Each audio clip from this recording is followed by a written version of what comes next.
शंकर भगवान को दे रहे हो, कुबेरेश्वर महादेव को दे रहे हो, 10 मिनट भी आप मेरे ओघड़ दानी को, मेरे त्रिकालदर्शी मेरे शिव को दे रहे हो, तो वो 10 मिनट जो तुमने यहाँ दिल लगाया है मेरे शंकर भगवान से, घर जाकर मालूम पड़ेगा कि वो दिल लगाकर तुम आए थे तो क्या मिला।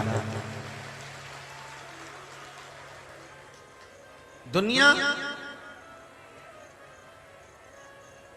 कितनी विडंबना है संसार की, कितनी विडंबना है, जरा विचार करिए कि घर के अंदर भगवान के मंदिर से ज्यादा बड़ी तो बाथरूम होती है। जरा बोलिए सही है कि गलत है। जितने बड़ी बड़ी सिटियों में चले जाओ, बड़े बड़े शहरों में चले जाओ, और शहर में भी जाने को तो जाने दो, तुम अपने अपने नगर गांव में, कॉलोनी में, फ्लैटों में भी देख लेना, भगवान का जो मंदिर होता है वो छोटा होता है और बाथरूम बड़ी सारी होती है।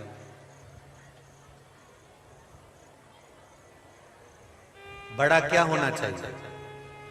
अरे बोलो जमते, मंदिर बड़ा होना चाहिए कि हम जिस भगवान का पूजन करने के लिए बैठे, हम जिस भगवान का अभिषेक करने के लिए बैठे, हम ठाकुर जी से लाइन लड़ाने के लिए बैठे, हम भगवान कृष्ण से सेवा करने के लिए बैठे, हम भगवान राम का पूजन करने बैठे, हम शंकर जी का अभिषेक करने बैठे, तो मंदिर अगर बड़ा होगा तो हमारी बहू, हमारा बेटा, हमारी पोती, हमारे नाती, हमारे पंती, हमारे परिवार का सारा सदस्य उस मंदिर के अंदर एक छत के अंदर बैठेगा, तो उस परमात्मा की छत्र छाया पूरे परिवार पर बनी रहे, पूरे परिवार,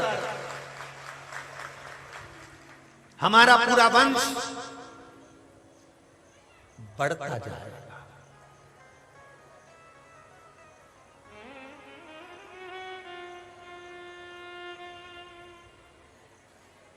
वंश जो शब्द है, मेरी बहुएं, जितनी भी बेटियां बैठी हैं, जितनी भी बहुएं बैठी हैं, और जितने भी नवयुवक बेटा बैठे हैं, भाई बैठे हैं, वो हृदय से सुनना इस कथा को। वंश संबोधन कहां से निकला है? हम कहते हैं ना, ये हमारा वंश है, हम इस वंश के हैं, ये वंश हमारा इतना बड़ा है, भगवान की कृपा करना हमारा वंश और बढ़े। ये वंश संबोधन कहां से निकला? ये वंश संबोधन कहां से प्राप्त हुआ? ये वंश संबोधन कहीं दूसरी जगह से नहीं निकला। हमारे यहाँ जो बांस का पेड़ होता है ना, हमारे यहाँ जो बाम्बू का पेड़ होता है, बांस का जो पौधा होता है, उसको कहते वंश। इसलिए हमारे यहाँ जो बांस का काम करते हैं ना, उनको कहते वंशकार। बोलो, बोलते कि नहीं बोलते? उनको कहते वंशकार।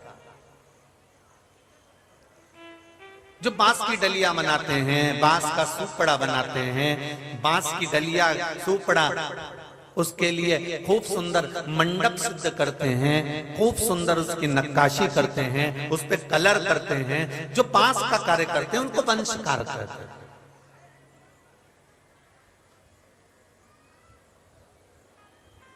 कितना महत्व है हमारे यहाँ वंश का। बांस का मंडप बनाने वाला ये वंशकार जो होता है, बांस से द्वारा निर्मित जो सामान को सिद्ध करता है, ये साधारण नहीं होता। हमारा शास्त्र कहता है, आज भी चाहे ब्राह्मण हो, चाहे क्षत्रिय हो, चाहे वैश्य हो, चाहे शूद्र हो, इन चारों वर्णों में अगर शादी होती है तो पहले वंशकार की डलिया से ही शुरुआत होती है। वंशकार की डलिया से शुरुआत होती है। हमारे यहाँ सबसे पहले क्या लेकर आते हैं? खल मिट्टी। हमारे यहाँ सबसे पहले लेकर क्या आते? केवल मिट्टी लेकर आते, केवल खल मिट्टी लेकर। और खल मिट्टी को लेने के लिए जाते हैं बांस की डलिया लेकर, सुपड़ा लेकर, माताएं भजन गाती गाती, कीर्तन गाती गाती, बन्ना बन्नी गाती गाती, बांस की डलिया में थोड़ी सी मिट्टी खोदकर उस डलिया में डालकर उसको लेकर आते हैं। फिर उससे कुछ कुछ सामग्री बनाते हैं, चूल्हा वगैरह, ये कुछ भी सामान बनाते हैं, फिर उस पर पूजन वूजन करते हैं। आज भी नियम है। बोलो रे जी, जो सही है कि गलत है? अरे जम के तो बोलो। सही है ना? तो आज भी नियम है कि वंशकार के यहाँ से आई हुई डलिया में, वंशकार के यहाँ से आए हुए सुपड़े में हमारे यहाँ सबसे पहले शादी का काम किया जाता है। क्यों? उसका कारण क्या है? क्योंकि वंश संबोधन बांस से उत्पन्न हुआ। वंश का जो संबोधन है वो बांस से।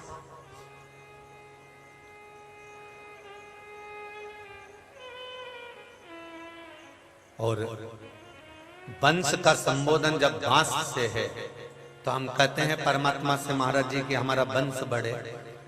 तो आप विचार करिएगा कि ये बांस से वंश का संबोधन कैसे जुड़ गया? सारे वृक्षों में केवल एक वृक्ष बांस का होता है। बांस का जो पौधा होता है, बांस का जो वृक्ष होता है, बांस का जो पेड़ तैयार होता है, वो वृक्ष बांस जहां लगता है वहां बहुत सारे बांस एक साथ लगते हैं। देखें आप लोगों ने, बहुत सारे बांस एक साथ लग गए। वंश संबोधन कैसे निकला उसका ध्यान करना।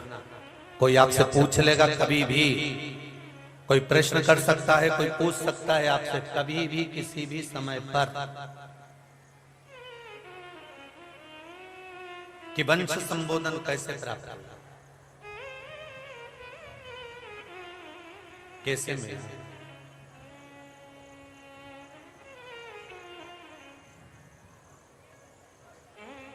जैन संत आएंगे हमारे बीच में। सनातन धर्म के अंतर्गत चाहे ब्राह्मण हो, चाहे क्षत्रिय हो, चाहे वैश्य हो, चाहे शूद्र हो, चारों वर्णों को बराबर लिया है। सुधीर भैया भी बैठे हुए हैं। श्री शिवाय नमस्तुभ्यं। चारों वर्ण बराबर। शुरुआत देखिए, हमारे जीवन में जब जब कोई अच्छा कार्य होता है, हमारे जीवन में जब जब कोई अच्छे कार्य की ओर बढ़ते हैं, तो वंशकार समाज द्वारा जो बांस की डलियां बनाते हैं, सुपड़ा बनाते हैं, बांस का सामान बनाते हैं, उन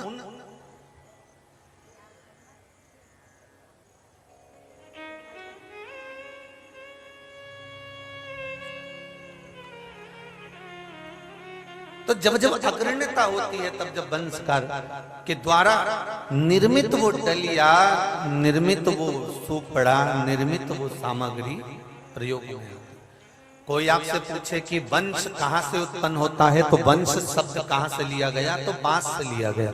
बांस जहां लगाया जाता है वहां बहुत सारे बांस का झुंड उत्पन्न होता है, झुंड उत्पन्न होता है। वो बांस बढ़ते चले जाता है, बढ़ते चले जाता है। उस बांस में तुम पानी दो मत दो, उस बांस में तुम खाद डालो मत डालो, वो बांस बढ़ रहा है। साथ में ये वंश शब्द कैसे निकला, अब समझना उसको कि बांस जब बढ़ता है उसमें कोई कोई बांस में कीड़े लग जाते हैं। कीड़े लग जाते हैं, बांस अंदर से सुलने लगता है, सुलने लगता है, वो खोखला हो जाता है। खोखला हो गया, वो गिरने वाला होता है। जैसे ही गिरने वाला होता है, उसके पास में जितने बांस लगे रहते हैं वो उस बांस को गिरने नहीं देते। इसको वंश कहते हैं। इसी को वंश कहा गया। हम जिस परिवार में रह रहे हैं, 4 भाई हैं, 5 भाई हैं, 6 भाई हैं, 7 भाई हैं, हम जिस परिवार में रह रहे हैं, हम जिस कुटुंब में रह रहे हैं, हम जिस वंश के हैं, आवाज डाउन हो रही है, हम जिस वंश के हैं, हम जिस परिवार में, कुटुंब में, कबीले में रह रहे हैं, उस परिवार में रहने वाला व्यक्ति एक बात ध्यान लगाकर सुन ले कि अगर कोई एक भाई, कोई एक परिवार का व्यक्ति, कोई एक पुत्र अगर गलत संगत में पड़ गया है, गलत मार्ग पर चले गया है, कोई गिर रहा है, कोई गिरने वाला है, बहुत ज्यादा इसको तकलीफ आ गई है, तो बाकी के वंश वालों को, परिवार वालों को चाहिए कि हमें उसको संभालना है, गिरने नहीं देना है। तब समझो कि हमारा वंश श्रेष्ठ है।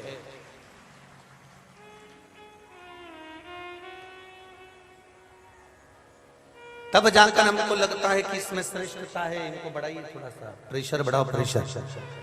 तब जाकर हमको लगता है कि हमारा वंश हमको साध कर चल रहा है।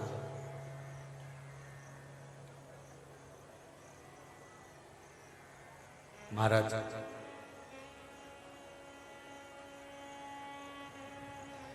तेरी पूजन को भगवान बना मन मन मंदिर आदि। अब मन को मंदिर इसलिए बनाया क्योंकि आज के समय में हम बाथरूम बड़ी बनाएंगे, मंदिर छोटा बनाएंगे। विडंबना है ये इस संसार की।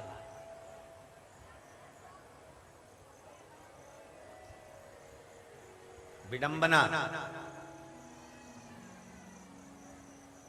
बाथरूम इतना बड़ा है कि तुम 2 बार गुलटैया खा जाते, लोट लगा। और मंदिर इतना सा है कि दंडवत करने बैठे तो पूरा भी नहीं सो पा रहे ने, पांव समेट के फिर प्रणाम करा। विचार करना चाहिए।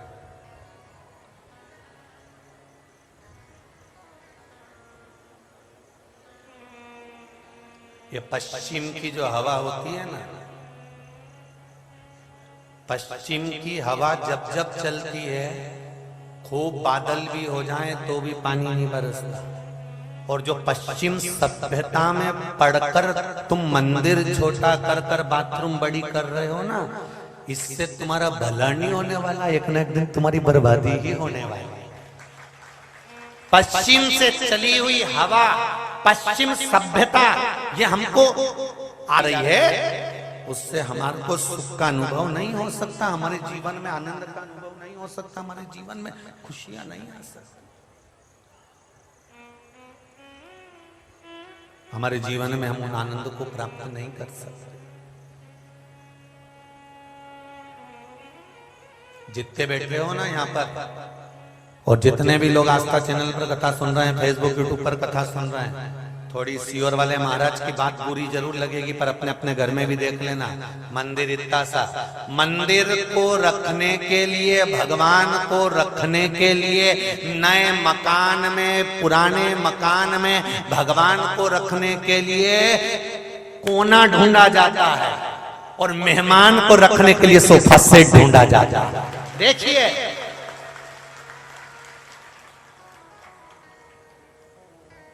फिर दुनिया के लोग कहते हैं सीवर वाला महाराज काली मिर्ची बहुत लगाता है।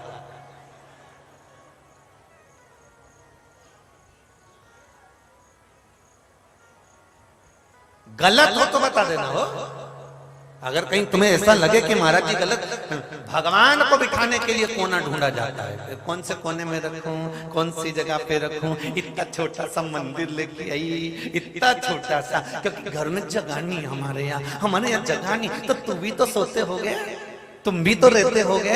जब मालूम पड़े कहाँ हमारे फ्लैट में जगह नहीं है, हमारे फ्लैट में जगह नहीं, बड़े बड़े शहरों में कहाँ जगह गुरुजी, कहाँ जगह, छोटा सा हाल रे, रसोई रे। अच्छा फ्लैट बनाने वाले भी इतने समझदार रहते हैं, बाथरूम बड़ी बनाएंगे, हॉल बड़ा बनाएंगे, रूम बड़ा बनाएंगे, किचन बड़ा बनाएंगे, पर भगवान का स्थान ही नहीं देंगे, क्योंकि वो सनातनी है ही नहीं, तो भगवान के लिए क्या खाक सोचेंगे।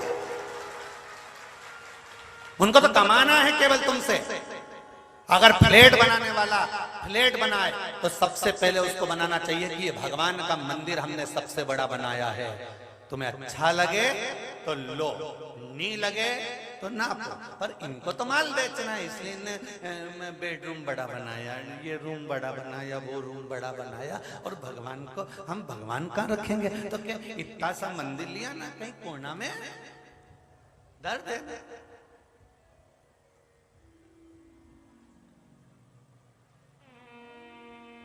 शिव महापुराण की कथा इतने सालों से आप सुन रहे हो, कभी व्यासपीठ से बैठकर ये बोला कि भगवान को 56 भोग लगाना, बोलो जन के। कभी इस व्यासपीठ से बैठकर बोला कि 1 किलो मिठाई लेके मंदिर में जाना, बोला। कभी इस व्यासपीठ से ऐसा बोला कि ड्राई फ्रूट्स भगवान को लेकर जाना, या भगवान को आम लेकर जाना, या केला लेकर जाना, या फल लेकर जाना। नहीं, मेरे शंकर भगवान को तुमसे कुछ नहीं चाहिए। शंकर भगवान कहते हैं तू मुझे कोने में भी रख ले, चल जाएगा, पर केवल मकान के कोने में मत रखना, अपने दिल के कोने में भी रखना, तब चल जाएगा। अगर तू मुझे घर के कोने में रख रहा है तो मैं चलने को तैयार हूं। तो मुझे घर के कोने में रखेगा, मैं मानता हूं कि मैं कोने में रह जाऊंगा, पर उस कोने में रखने से पहले मुझे अपने दिल में रखना पड़ेगा। उस कोने में रखने से पहले अपने मन में मुझे रखना पड़ेगा।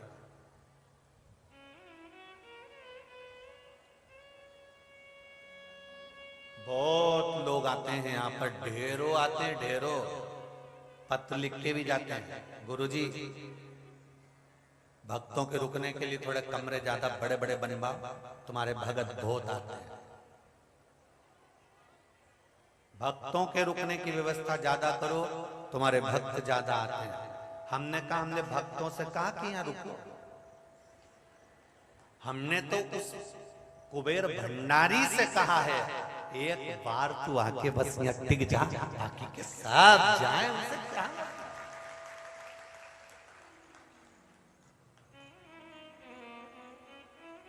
करना।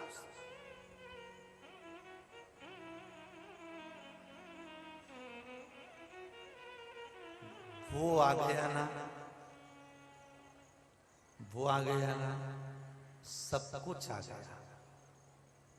फिर कोई वैभव, कोई सत्ता, कोई दिखावा, कुछ नहीं। आपसे भी कहूंगा, जिस दिन पशुपति व्रत का 5वां दिन हो, 5वां पशुपति व्रत हो, उसके एक व्रत पहले 4थे व्रत में तुम, ये शिव कृपा, ये शंकर। 22 साल का जिसका लड़का मरा हो,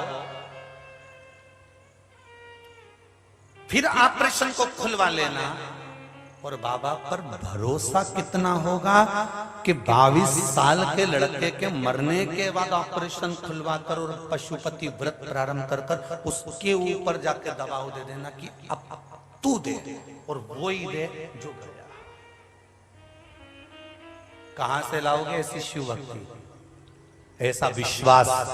और ये विश्वास है तो वो 22 साल का लड़का जो मरा वो वापस प्राप्त हो गया। ये शिव भक्ति, इसी को शंकर कहता है। एक पत्र और है, वो भी देखिए कितना सुंदर।